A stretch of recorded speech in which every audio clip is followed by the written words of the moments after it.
ऐसे भ्रष्ट अधिकारियों को ये जो लेखपाल है उसको तो जेल भेज देना चाहिए। कोई कार्रवाई करने के बजाय उस पर लीपापोती करते हैं बड़े अधिकारी।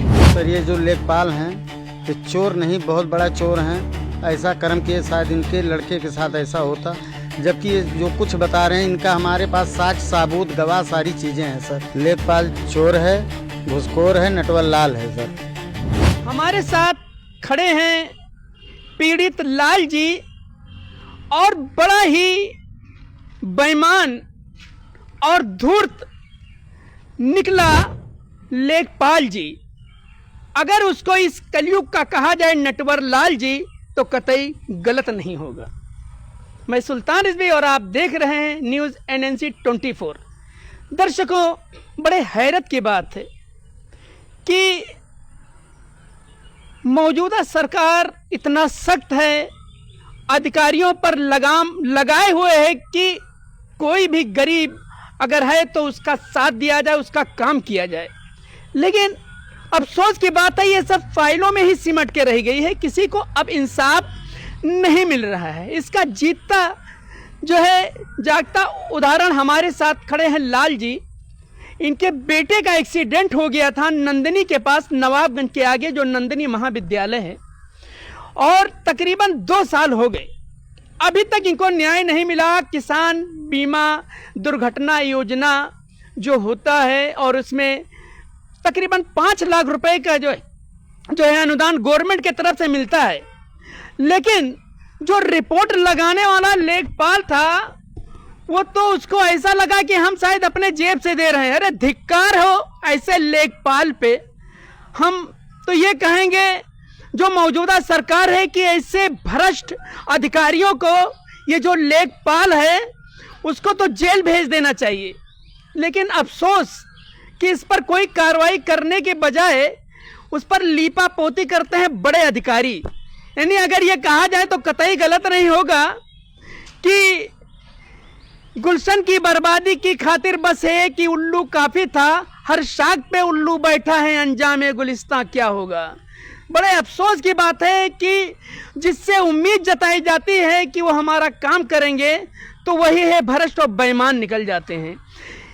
लेखपाल ने कहा हम रिपोर्ट लगाएंगे, उसके लिए पैसा लगेगा। उन्होंने 20,000 रुपए की मांग की। इस बेचारे ने, जिसका इकलौता बेटा एक सहारा था, नस्ल चलने वाला था, वो खत्म हो गया। उसके जनाजे पे ये जश्न मना रहे हैं लेखपाल। धिक्कार हो ऐसे लोगों पे। 20,000 रुपए की मांग की रिपोर्ट लगाने के लिए और 5,000 रुपए में उन्होंने 5,000 रुपया दिया भी। कहा आप पूरा कार्रवाई करो, हम आपको पैसा देंगे।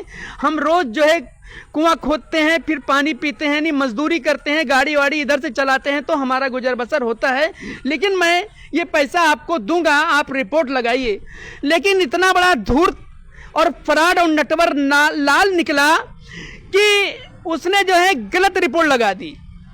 लेखपाल जी, जो कि नाम बड़ा अच्छा है उनका, सिया राम, लेकिन जो है इसका तो बिल्कुल है बेईमानी का काम। क्या बोलेंगे कि नाम का भी असर नहीं आया इसमें। अफसोस की बात है, ऐसे लोगों को समाज में जीने का हक ही नहीं है।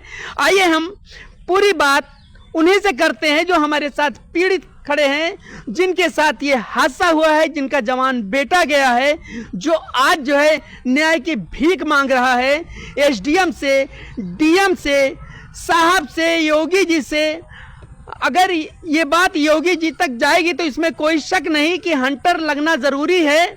लेकिन एक बात और कहेंगे साहब, ज़रा माफ़ करना, अगर यही लेखपाल जो हैं सियाराम, इनके जगह पर कोई अगर जो है वो लेखपाल जी अगर होते, कोई जमाल जी नाम होता तो अब तक उनके घर पे बुलडोजर चल जाता और वो सस्पेंड भी हो जाता। लेकिन अब यहाँ पर जो है किस तरीके से कार्रवाई हो रही है बताने की ज़रूरत नहीं है।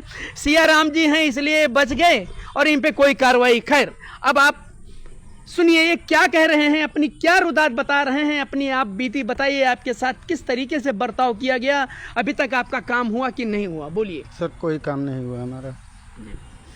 सर लेखपाल पैसा मांगे, पैसा भी दिए 5,000 सर जी। उसके बाद 15,000 कहे सर बाद में भी दे देंगे। हर रिपोर्ट पे हमारी है हम गोंडा का कोई विभाग नहीं बचा जिस जहाँ एप्लीकेशन नहीं दिए सारे सब हर जगह अधिकारियों को, जी सर। हर अधिकारियों को दिया आपने? जी सर। मतलब मुलाकात किए आप जी न्याय के लिए? जी। और 156 का मुकदमा दायर किए थे। जी। तहसीलदार साहब घर पे आए और बोले कि किसी अधिकारी को बजाने के बजाय अपने काम पे फोकस करो, अच्छा। दोबारा ऑनलाइन कर दो। अच्छा। सर हमने दोबारा ऑनलाइन भी किया। ऑनलाइन करने के बाद मुकदमा पे गए नहीं, उसको ना उपस्थित दिखा के खारिज भी करा दिए। लड़का सर मेरा, मैं पढ़ाने की स्थिति में नहीं था, 20 साल का लड़का, उसका रिपोर्ट लगाए हैं कि लड़का पढ़ाई कर रहा था। सर अगर वो पढ़ाई कर रहा था उसका साक्ष्य तहसीलदार साहब ही मौजूदा दिखाएं कि कहाँ पढ़ रहा था। 20 साल का लड़का सर 1-2 में तो पढ़ेगा नहीं। मतलब आज तक अभी आपको कोई न्याय नहीं मिला? कोई न्याय नहीं सर, हम दौड़ते आपने सब लेटर दिया? शायद आपकी फाइल ये रखी हुई है ना? पूरी फाइलें हैं और जितना रिपोर्ट जहाँ जहाँ दिए हैं सारी फाइलें। देखिए शासन प्रशासन के लोग, बड़े अधिकारियों, शर्म आनी चाहिए आप लोगों को। आप लोगों को सरकार ने किस लिए नियुक्ति किया है कि गरीबों को न्याय दीजिए। आप अपने जेब से नहीं दे रहे हैं, आप अपना घर बेच के नहीं दोगे इसको, सरकार के खजाने से पैसा जाएगा और जो इसका पात्र है उसको ही जाएगा। फिर ये नौटंकी क्यों? मतलब आप रिश्वत ले रहे हो, 20,000 मांग रहे हो, 50,000, उसके बाद भी काम नहीं करते। ये तो बिल्कुल भ्रष्टाचार का बिल्कुल नज़ारा चल रहा है साहब।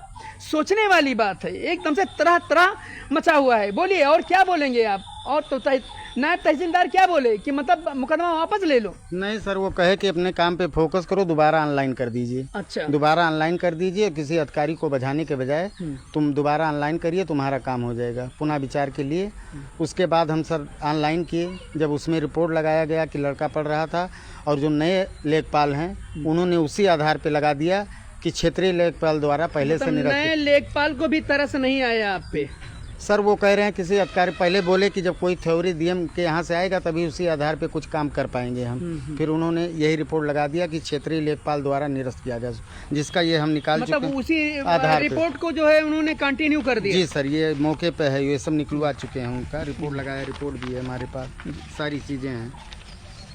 उसके बाद में फिर ये भी कैंसिल हो गया? सर कैंसिल हो गया है और अब बात भी हुई तो वहाँ भेजे माल बाबू के पास। माल बाबू के पास गए हम तो कहे तुम्हारा इतना GTRS पड़ चुका है, इतना तुम कर चुके, उसमें कुछ होगा नहीं, बिना मतलब परेशान हो।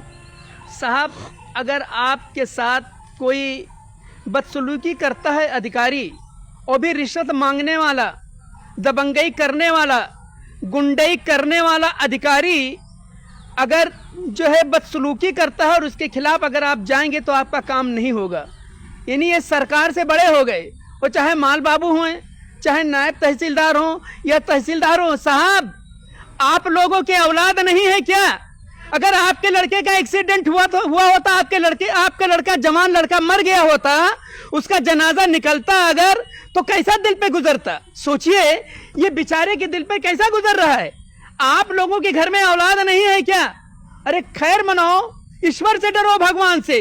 कहीं ऐसा ना हो कि इसकी हाय लग जाए और इसके साथ नाइंसाफी करने वालों के ऊपर जो है कहर टूट पड़े।